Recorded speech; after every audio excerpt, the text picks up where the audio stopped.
आज हम बात करेंगे एस्पेक्ट्स।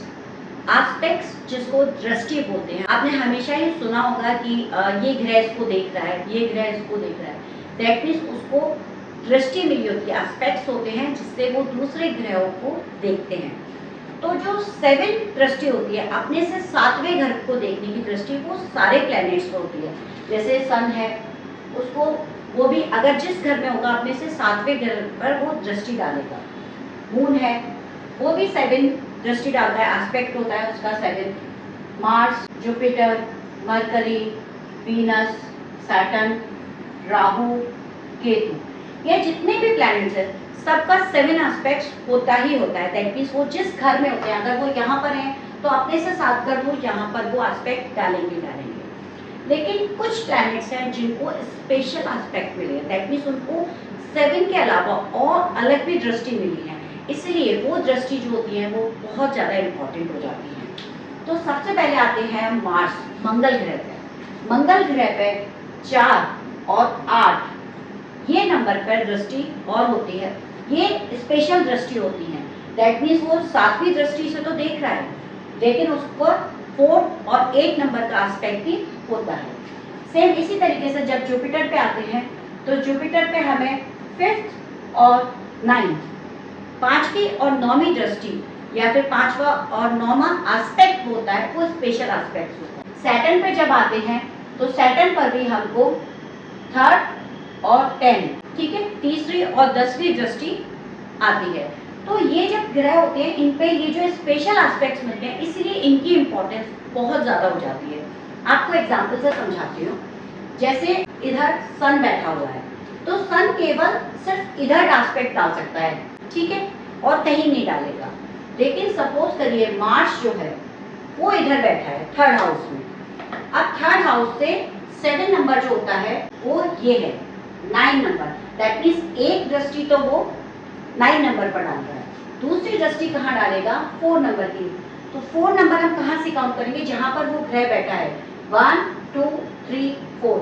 दैट मीन्स मार्स जो है एक एस्पेक्ट जो डाल रहा है वो 4 नंबर पे डाल रहा है और दूसरा एस्पेक्ट डाल रहा है वो 8 नंबर पे डाल रहा है। दैट मीन्स 7 तो यहाँ 9 पे आ रहा था, दूसरा एस्पेक्ट वो डाल रहा है वो आपका 10th हाउस पे डाल रहा है। तो इस तरीके से मार्स की 3 दृष्टि हैं, 4 पे डाल रहा है, 7 से डाल रहा है और 8 से डाल रहा है।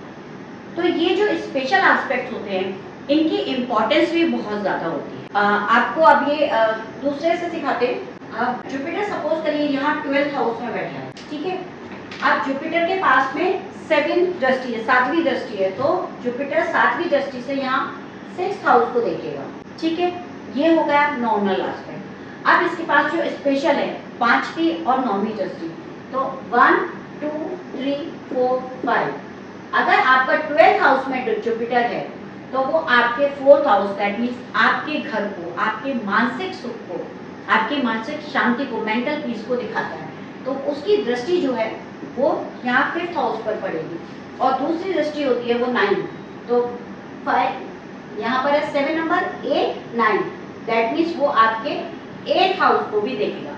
अगर जुपिटर 12th हाउस में बैठा है तो वो आपके 4th हाउस, 6th हाउस और 8th हाउस इन दोनों को देखेगा। हमेशा आपने सुना होगा ना, जुपिटर की गुरु की दृष्टि में अमृत होता है, तो दैट मीन्स उसकी जहाँ पर दृष्टि पड़ रही है ना वो वहाँ पर अमृत फैला रहा है, उसकी दृष्टि बहुत शुभ होती है। इसी के साथ में आपने सुना होगा शनि की दृष्टि बहुत क्रूर होती है, कि जहाँ पर भी शनि बैठता है वहाँ पर बहुत ज़्यादा प्रॉब्लम क्रिएट करता है, कि आपकी लाइफ वहाँ पर टफ हो जाती है, ठीक है। अब समझिए कि किसी का शनि जो है वो 2nd हाउस में बैठा है, 2nd हाउस में बैठा है तो 2nd से 7वीं दृष्टि जो है वो 8th हाउस पर पड़ेगी। उसके बाद उसको स्पेशल एस्पेक्ट जो मिले हैं 3 नंबर और 10 नंबर। दैट मीन्स यहाँ पर बैठा है तो 1 2 3।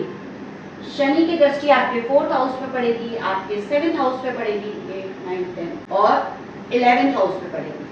दैट मीन्स शनि की दृष्टि आपको वहाँ पर स्ट्रगल मिलता है, आपको वहाँ पर बहुत ज़्यादा एफर्ट डालने पड़ते हैं। तो दैट मीन्स आपको अपने घर में अपनी मेंटल पीस के लिए वहाँ पर स्ट्रगल करना पड़ेगा। 8th हाउस जो आपका ट्रांसफॉर्मेशन है, पीड़ा है, उसको वो एनहेंस कर देगा। आपके गेन्स, आपका लाभ, आपकी डिजायर, वहां पर उसकी दृष्टि पड़ेगी। तो जहां पर शनि की दृष्टि पड़ती है आपको अपनी लाइफ में उन हाउसेस से रिलेटेड प्रॉब्लम्स का सामना ज़्यादा करना पड़ता है, वहाँ पर एफर्ट ज़्यादा लगाना पड़ता है। और जहाँ पर जुपिटर की दृष्टि जाती है तो वहाँ पर आपको उन जगह पर कम एफर्ट डालना पड़ता है और आपको उसके रिजल्ट्स बहुत अच्छे मिलते हैं। वहीं मंगल जो है, जिस भी हाउस पर मंगल के स्पेशल एस्पेक्ट दिखते हैं वहाँ पर आपको फिजिकल मेहनत और एफर्ट जो है वो बहुत ज़्यादा लगाने पड़ते हैं, वहाँ पर आपको फाइट करनी पड़ती है। आई होप कि आपको ये मेरी जो सीरीज है वो अच्छी लग रही होगी, आपको जो एस्ट्रोलॉजी के बेसिक्स हैं वो काफ़ी क्लियर हो रहे होंगे, क्योंकि अब हमने अभी तक जितना भी है सारा हमने जो बेसिक्स चीज़ें हैं वो क्लियर कर ली है। अब हम पढ़ेंगे कंजंक्शंस कि किसके साथ किसकी युति होती है, वो किस तरीके से काम करती है, आपको कैसे रिजल्ट्स देती है, उसके बारे में बात करेंगे। मेरे चैनल को सब्सक्राइब कर लीजिएगा, बेल बटन आइकन ज़रूर दबाइएगा और आपकी कोई भी क्वेरीज है तो आप नीचे कमेंट बॉक्स में लिख सकते हैं और कंसल्टेशन के लिए नीचे दिए गए नंबर पर कॉन्टैक्ट कर सकते हैं। नमस्कार।